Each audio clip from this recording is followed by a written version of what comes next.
Hello friends, जय जगन्नाथ। मु प्रीति आपण समस्त मो चैनल प्रीतिस किचन को बहुत बहुत स्वागत जनाऊँगी। आपण मैंने जानी आम ओडिया घरे 12 मासरे 13 पर्वपर्वाणी होता है। पर्वपर्वाणी है माने समस्त घरे पिठापणा भरपूर हो जाए। पिठापणा सहित सहित मटर तरकारी। ताहले चलतु रेसिपी देखी नवा। रेसिपी देखिया पूर्व मो चैनल को लाइक एंड सब्सक्राइब करदे और भल लगे कमेंट देवे। प्रथम ये बिरी चाउल को 4 ରୁ 5 घंटा भिजे नहीं अलग अलग कर भिजेबे। मुझे 2 कप बिरी 1 कप चाउल नहीं। आपड़ चाउल क्वांटिटी को कम करेंगे। मुझे ब्लैक कलर बिरी नहीं, चोपा लगा बिरी। आपड़ चाहिए चोपा छड़ा बिरी यूज करेंगे, किंतु अपेक्षा यही बिरी कले भल लगे। भल भाव वाश कर शुखला भाव ग्राइंडिंग कर आपड़ बरा जिते शुखला भाव ग्राइंडिंग करेंगे सेते भल। ग्राइंडिंग कला परे ताकू सॉफ्ट होगा भल भाव में 15-20 मिनट पर्यंत फेणी नहीं। देखो ये केते सॉफ्ट हो गला बिरी चाउल। फेणी सारा पर ये 2टा बड़ साइज पियाज नहीं, 2टा कंचा लंका नहीं, कि आंप कषा अदा नहीं। आंप कषा ऑप्शनल, आंप कषा ना आप नॉर्मल घरे जो यूज कर से अदा पकई पारे। कि धनिया पत्र और भृषण पत्र और टेस्ट अनुसार लुण पकई आ जीरा पकई पारे, से ऑप्शनल।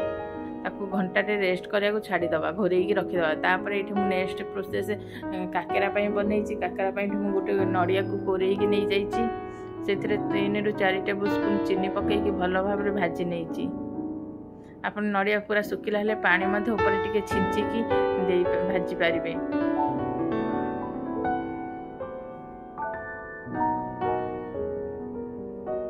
तापर आउ गोटे कड़ाई मुझे सुजी जंतीबी। सुजी मुझे नहीं गोटे गिना सुजी रे 2 गिना पानी नहीं। आपड़ जी सुजी ने तार डबलटा पानी ने से 2 टेबल स्पून सॉल्ट पकई। चीनी ये अध बाउल पकई।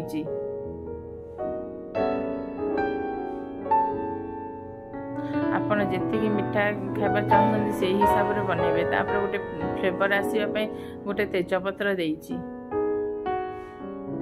एमती शुखिला भाव भल भाव गोलाई जंतीबे।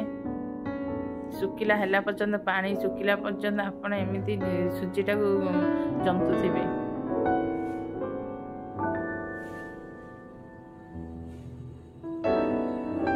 देखो ये पूरा सुजी शुखिला हो गला, जंती हो गला। तापर गोटे प्लेट को ठंडा करने को देदबा। ठंडा कर साकि हाथ में टिके चकड़ी दबा, ताकू चिकन करदबा। तापर हैला परे मुझे गोल सेप देइछि। आप गोल सेप देवे ना गुजिया भाया लंबा करें। मोर लंबाटा भल भाव हुए ना, मुझे गोल सेप बनई। आपड़ एमती करके सबूतक आम बनईदे। मझे गोल करके मझे पूरा देकी चिकन भाव हाथ आपड़ ये पानी हाथ हो पारे, ना तेल हाथ हो पारे। है भल भाव चिकन करके बना हे। देखो मुझे हिसाब से बनई। एमती आम सबूतक बनइबा।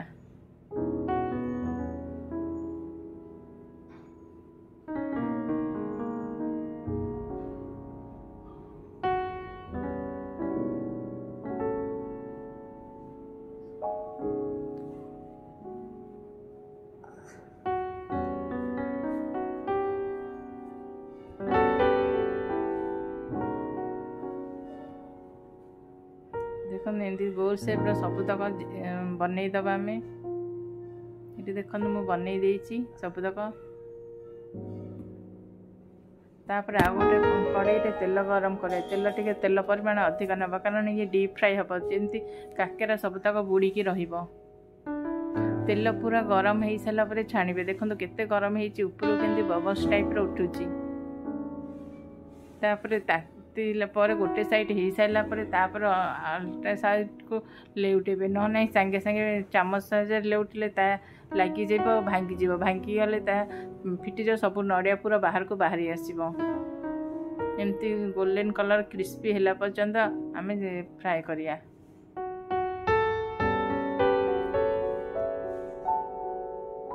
यही प्रोसेस आम सबूतक फ्राए करवा। कर सारा पर नेक्स्ट मुझे गरम तेल रे तार बरा फ्राए कली।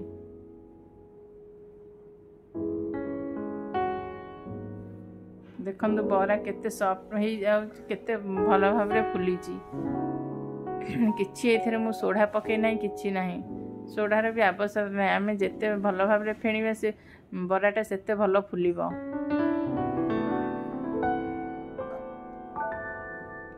एमिति करके आम सबुतक बरा छाणिबा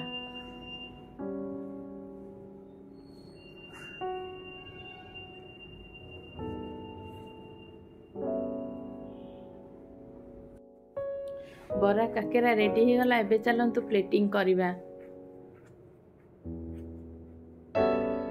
आपन को को पिठा पसंद और आपन घरे को पिठा हुए मते कमेंट बॉक्स रे जणैबे ओ पिठा संगे को तरकारी मध्य हुए आमर तो बरा बा चकुली हो जो पिठा हो तार संगे मटर तरकारी बा गुगुनीटा आमर ही बेस्ट वीडियोटी केमिति लागिला प्लीज मते कमेंट बॉक्स में जणैबे मो चैनल को लाइक एंड सब्सक्राइब करबा को भूलिबे नहीं आपन फ्रेंड बा रिलेटिव मानक सहित शेयर करिवे। जय जगन्नाथ।